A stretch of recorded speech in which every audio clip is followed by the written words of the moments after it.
Okay, so welcome to the Los Angeles International Film Festival, and we're here talking about sales and distribution with Daisy Hamilton, Mike Hewitt and Paul McEvoy. So if each of you would like to introduce yourselves and what you're up to, then we can go from there. Welcome, everyone. Hello. Hello. Hey, Natasha. So, Paul, tell us what you're up to. Okay, I'm Paul McEvoy, founder and co-director of Frightfest, which is the UK's largest genre film festival.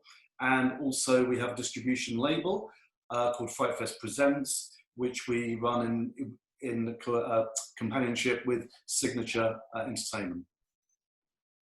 Excellent. And Mike, what about you?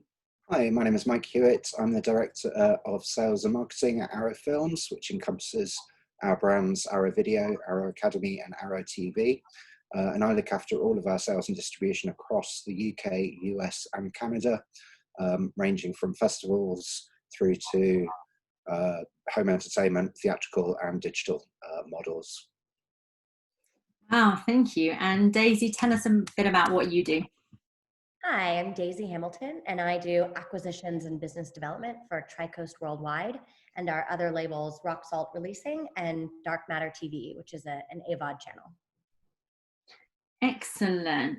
So, Daisy, we met many years ago in Cannes. So since then, and in your experience, what have you learned about this part of the industry?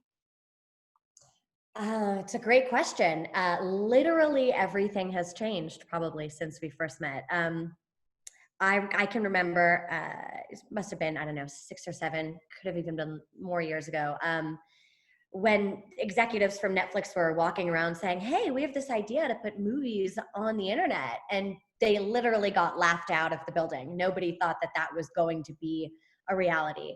And here we are today. So I think that we've definitely learned a lot. I think overall convenience, consumer convenience is incredibly important. So being able to watch whatever you want to watch, whenever you want to watch it is important. And if it's not available, it will be downloaded for free. So you might as well make it available. I mean, that said, I think there's also something to be said for film needing to be an experience, especially if you're going to go to a movie.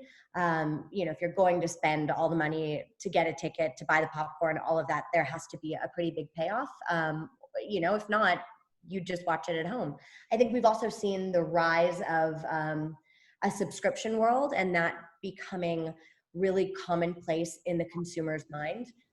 This sort of expectation, oh, I will just pay $10 a month or $5 a month or, you know, but then now we're, you know, more recently we're seeing this rise of the advertising video on demand model, which has really always been there. I mean, YouTube's always been around, but now we're seeing it migrate from a computer onto a smart TV and have a better sort of integration with that world. And again, it goes back to this idea of convenience. So if you don't have to pay and you can sort of test something out, and we found at least that consumers in America and as we open in other worlds, I mean in other territories with Dark Matter TV, we're finding that there's less friction in having a viewer try something new if they don't have to pay for it. So that's been obviously an interesting find. Yeah, there's just a few of the nuggets, but yeah, I would say we have all learned that digital is a very important landscape and it's here to stay, and that they'll probably, you know, it's still the Wild West and there's a lot of growth to be had there. Yeah, definitely. So Paul and Mike, have you found similar things in your experiences? I think, I'm not speaking on Mike's behalf, but I think everything's changed, doesn't it? I mean, this year has certainly changed the boundaries in the ballpark of not only festivals, but distribution as well. And I think even before the COVID thing, distribution had changed and was evolving and changing anyway, from the theatrical experience. And obviously a lot of films go DTV or direct to video, direct to DVD, then direct to Blu-ray. The theatrical window is kind of being squeezed out. Everything's being everything had been taken over by the tentpole blockbusters. So it's changing, isn't it, Mike? Yeah, I mean, it's changing at probably a pace none of us have really experienced before. I mean, release models have always been changing ever since, you know, the introduction of television and the delay of windows to television, and then the evolution of the rental home end market had a window before the sell through, you know, and they're all now gradually becoming narrower and narrower to the point of almost converging. And as Daisy said, you know, that get it out everywhere almost feel of making it available in any way possible to sort of drive that urgency to see. So yeah, Windows definitely collapsing. But as Daisy says, I think there is so much opportunity within the digital landscape. I still think theatrical has, you know, its area, and I still think physical has its area. But it's the Wild West in how our consumption habits are all changing, for sure. Yeah.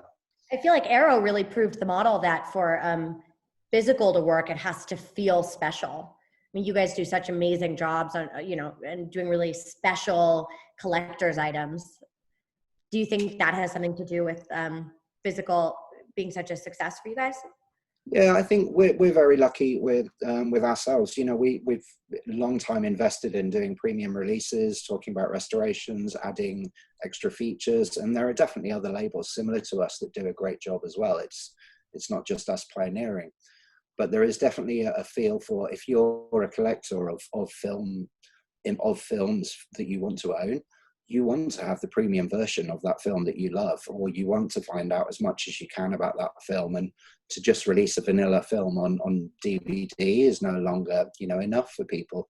So yes, we've still got a very healthy premium feel to that. And I think what also helps with us is the curation. And I think that's, you know, an element of being able to try and choose what we think our audience are going to like, whether it's in acquiring a new release film or, you know, licensing relevant catalogue titles. So yeah, a mixture of sort of premium attention and, you know, strong curation. And there is still, you know, room out there for distributors or festivals in that model. So this year, with all the releases being pushed back, how has that affected each of you individually? What has your experience been of this year in particular? Well, for me, from a festival perspective, obviously we were forced, essentially, Frightfest always is a physical event in August. The August event, we planned to go ahead, but it didn't. We obviously had to postpone that, so that became a digital event. We then crossed our fingers and hoped that October, the weekend just gone, or a couple of weeks ago when this goes out, we were hoping to do a physical event then, which again we had to turn into the second digital event. Both of them worked really, really well, but it's still not the same as having a physical festival with people mingling with each other, etc., etc. So things have totally changed. I feel like it's exacerbated truths that were already there. So I can speak on a few different levels because the Tricoast does sales. From a sales perspective, relationships have become a lot more important. So without having this physical space that's almost like a flea market, but instead of rugs, you know, you're selling films. Without having that, we've really leaned on our relationships. And even though there's less films to buy and sell, the demand has slightly gone up, but if you didn't have a very strong relationship with that person, it's been harder to actually conduct a deal. And then on the flip side, if I did have a strong relationship, then the deal went really fast and it was gone and done. Great. On the buying side, I found prices to be a bit inflated because there were less films coming out. There was also the anticipation of less films coming out. So that was sort of interesting. And then from just a business to consumer perspective, films that we thought, okay, there's definitely an audience for this film, they did well and probably had a 15% bump in the number of downloads. Films that we weren't sure and we were kind of experimenting with totally just fell off and didn't perform at all because there was no word of mouth to be had in a sense. You know, everyone's in their own little silos. So that natural kind of, you're at a party, you're talking about this film you just saw, that didn't happen. So yeah, so I feel as though it did just exacerbate the way that things were and sort of sped up processes, if you will. Yeah. I mean, how did we get affected? We were when it all sort of started, we had a theatrical platform organized for a release of Why Don't You Just Die, this new Russian genre film by Kirill Solokov. We had a really good US and UK platform release, and it was set to release April the 7th. And then by mid-March, we kind of knew that we had to pull that. We didn't move the release date, so we did suffer on that release. We did lose a lot of banked PR that you would normally get from a theatrical release. So that taught us that we had to approach things in a new model. You know, we were looking at platform releasing some of these new releases for wider awareness. So we've had to revert back to a more digital-led release strategy. And you know, as Paul said, and as Daisy said, you know, with the lack of festivals, we missed that. You know, we lacked that opportunity for Cannes to see all of these new films emerging, as everybody kind of held back on, well, what do we do with the films? Do we hold them back? Do we move them? Do we put them in festivals? Do we hold them back from festivals? Is that a piracy concern? So it kind of almost had a pause effect for us on looking at new films. Which we're back doing again now, but yeah, we kind of held back a little bit. So how do you predict this moving forwards? Will there be a change to digital and theatrical releases moving forwards as well? I think theatrical, we're beginning to get some legs back. I think we've just released Cinema Paradiso, our 4K restoration in the UK last weekend. And we managed to get it in the top 15 of the box office, which is nice for us for a restoration release. But obviously the bar is so much lower, and you know, if we sell out a cinema, we're only really talking about 25% of that auditorium seats. So a sellout is only X amount of what it could have been. But there's appetite. You know, we're looking now to release Crash, our 4K restoration of David Cronenberg's Crash, in a week or two. And again, we're getting really strong bookings because cinemas are looking for, you know, good material to show. It doesn't have to be a full week, but if a chain like Odeon can do a one-night exclusive across several sites, you know, we get that upside. Where theatrical is going to go, I don't know. As all of the blockbusters, all of the major studios hold back and back, you know, the smaller independent cinemas and chains are struggling. You know, and what we're doing from our side is trying to support as safely, you know, and securely as possible, and encourage the safety of going out to the cinema, because we know it's still a risk for a lot of people. But equally, we're seeing strong growth in digital, and you know, we're leaning into that digital customer base, and I think people are getting into the habit of being able to watch at home, and how much of that is going to be reversible back into a normal cinema goer or a festival goer, you know, will depend on that individual's appetite. It's interesting. I don't know if the same is happening in the UK, but you're definitely seeing a resurgence of drive-thrus in the States, which has been really fun. We have seen the closure of some independent theater chains, but recently there was just a report that came out that movie theaters are going to start renting their rooms for, I think it's $100 an hour just for parties. So they're having to get creative and find new ways to utilize their space, which I think is really interesting. That everybody is having to just get creative. I also saw one thing on my socials. Some filmmaker friends of mine, their film was being, I think it was the Spectrovision boys, and their film was being released in theaters, and they put announcements on their socials saying, don't go to the theater, stay safe. So I thought that was really interesting that you're seeing this like tension between the distributor and the filmmakers. I mean, obviously everybody, you know, wants both to make money and for everyone to be healthy. And so I think that tension is kind of natural, but I certainly found it to be interesting. But yeah, maybe, sorry, go ahead. I think there's actually an opportunity for independent filmmakers right now. As you say, you know, in the US, we saw The Wretched just do so well, the Pierce brothers film, you know, and they managed to get out there and get seen.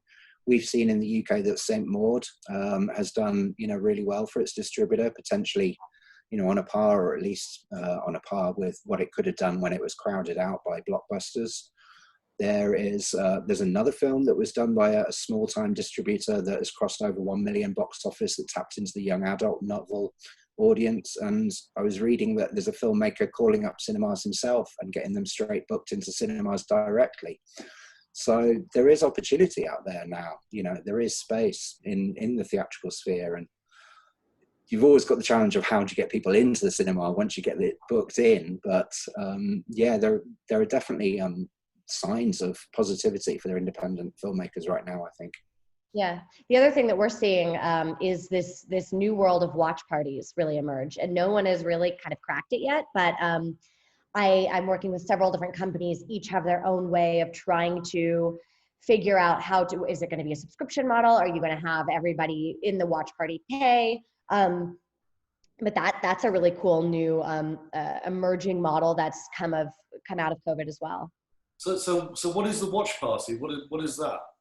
Watch party would be, either having up to 10, up to 100, up to 200 people watching at the same time. So one model is it's smaller and you're watching a movie with 5 of your friends and everyone can comment on it. Another, it's much bigger and maybe you have the director or sort of doing commentary over it.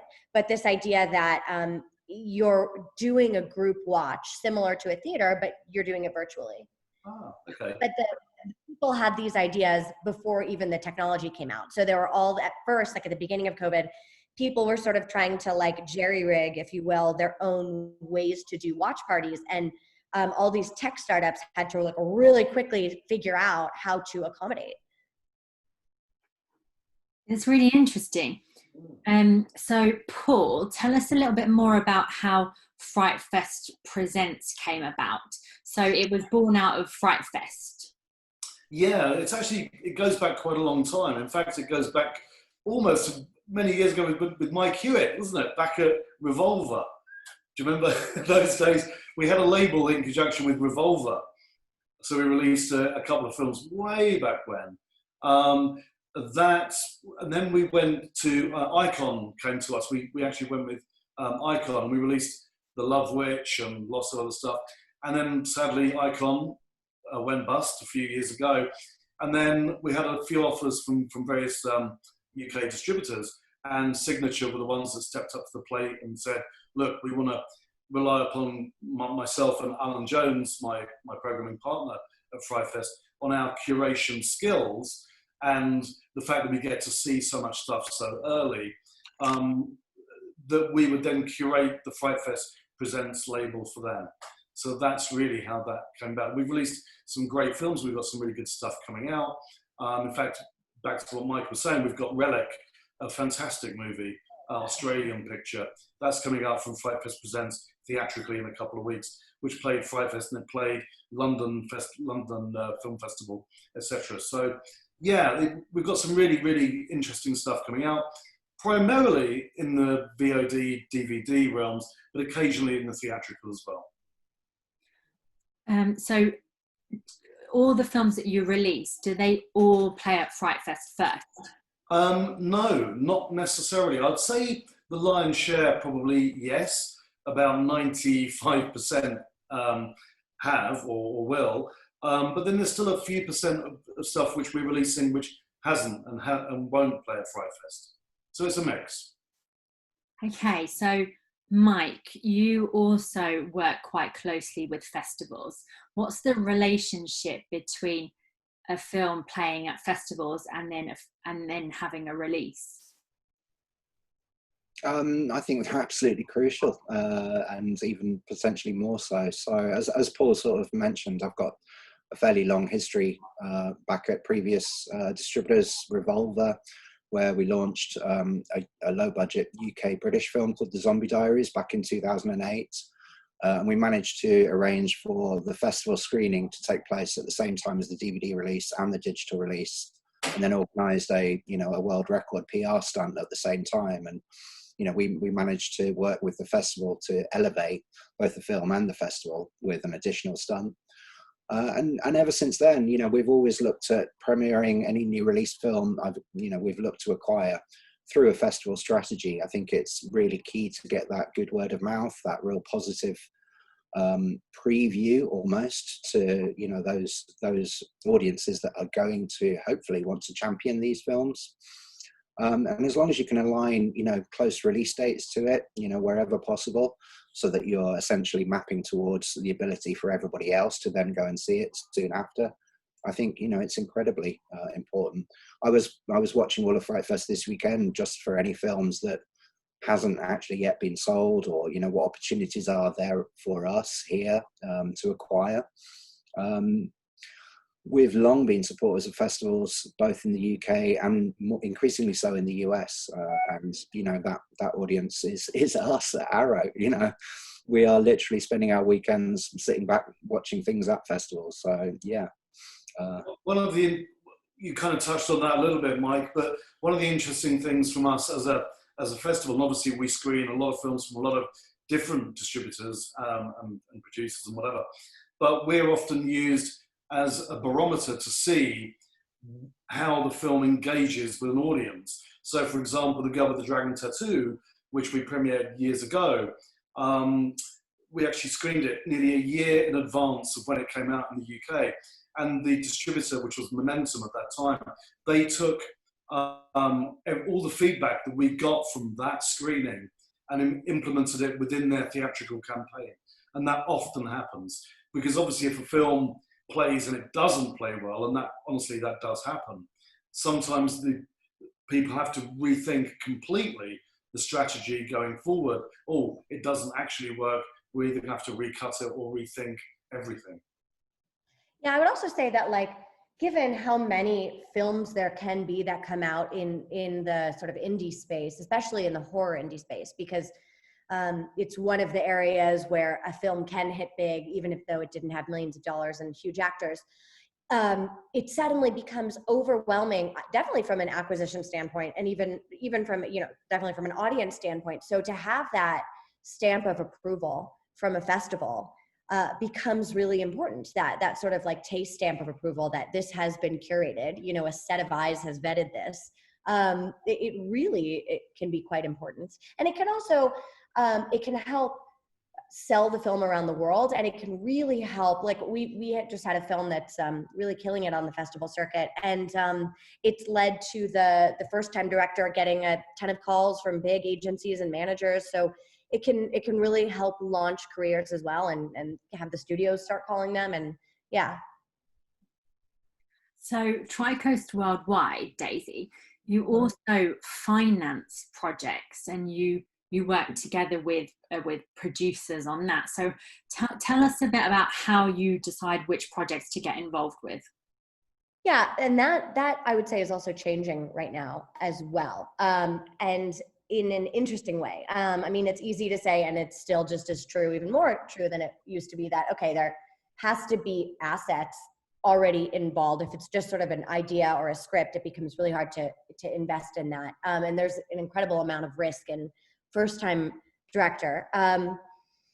Because we do sales, our financing can come in the form of a minimum guarantee. We do have investors that we go out to, but because we're a sales agent, they will still say to us, okay, if we're going to invest in this, you need to guarantee that you're going to pay me back, right? So we can do that because the only reason we will guarantee it is because we know the buyers. And so we can have a level of faith, if you will, that if executed at a certain level, we can sell at this certain number.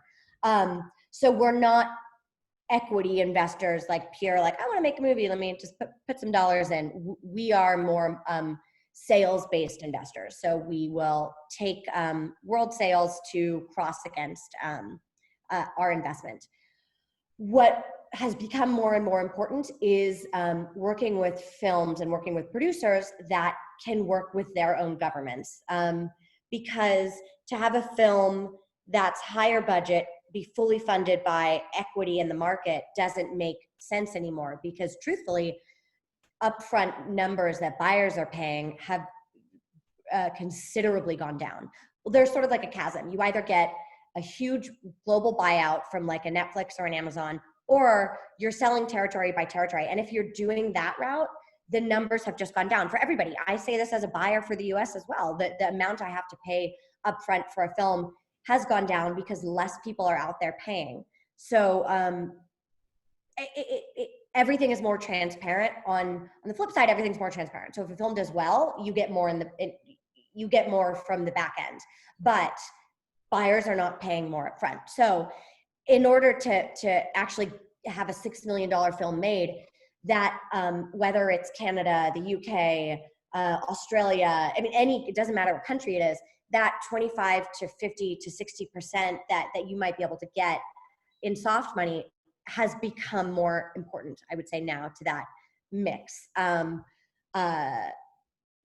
Yeah, so I would say that we are starting more and more to look for more sound business plans, only because without that, and it's not always necessary, but without that sort of partnership with the country, you lean so heavily on sales, which means you have to have, you know, some crazy big actor, which is hard to get, or you can potentially be in a position where you've paid too much for the movie and you're just not going to get that from upfront MGs, and then the film's performance becomes incredibly important, and that's less predictable, I would say.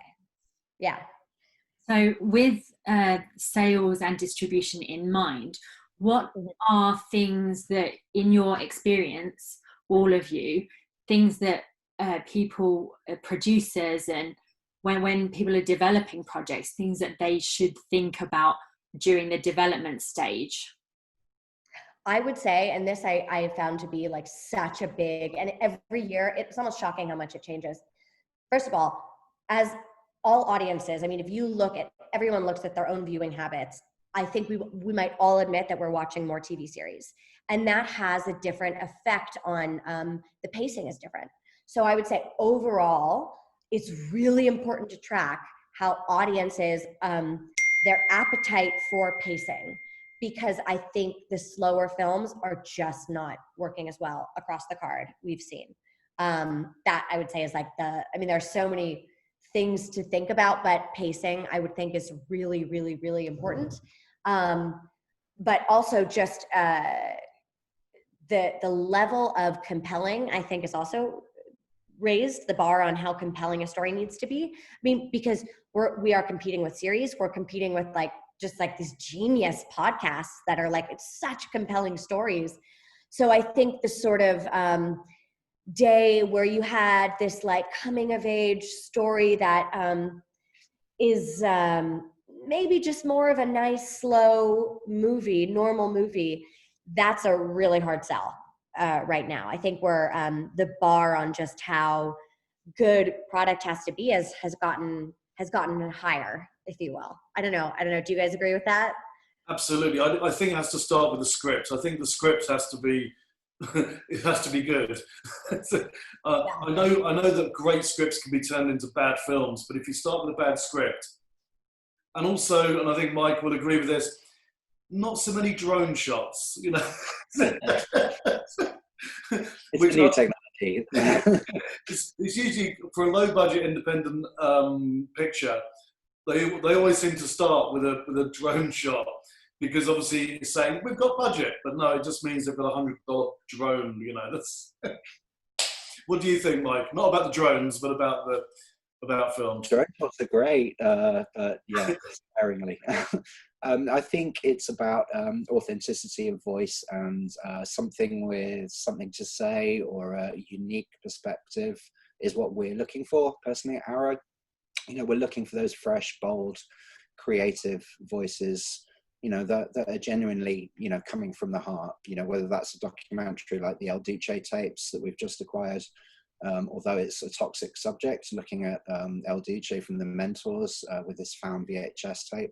You know, there's something authentic to that film. And I think, you know, just doing the repetition of genre tropes, whether it be a horror or a comedy, you know, those days of churning those films out because there is a big market, you know, are a risk.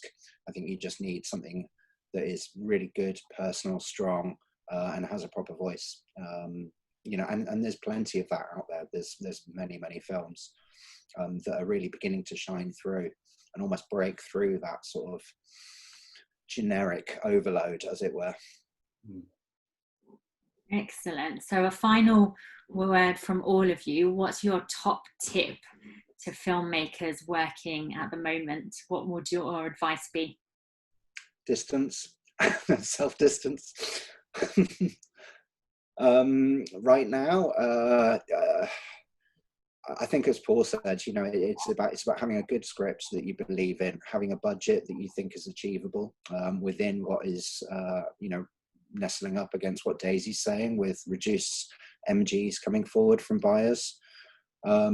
You know, document everything as you go. It's always really useful to distributors like us and others to have, you know, all of that background information, you know, all of your press packs done, you know, nicely. Get a filmmaker to do a bit of behind the scenes, make sure you've got, you know, your special shots that are going to be useful for marketing down the road, and just think holistically about the film, you know, as you're making it, about how you shape it to become distribution ready as well. Yeah, and that's one thing to sort of bearing in mind, or going back to what Mike said. One of the key things for filmmakers, I think, is to hire, at least for one day or even half a day or whatever, for as long as possible, actual on-set photographers, not high-res screen grabs, etc. It's crucial for the distribution and for the distributors, for us, to have good quality stills is really, really important, because posters can be created and artwork can be created at the back end, but nothing replaces having photographic evidence of on-set. Let's see, I would say that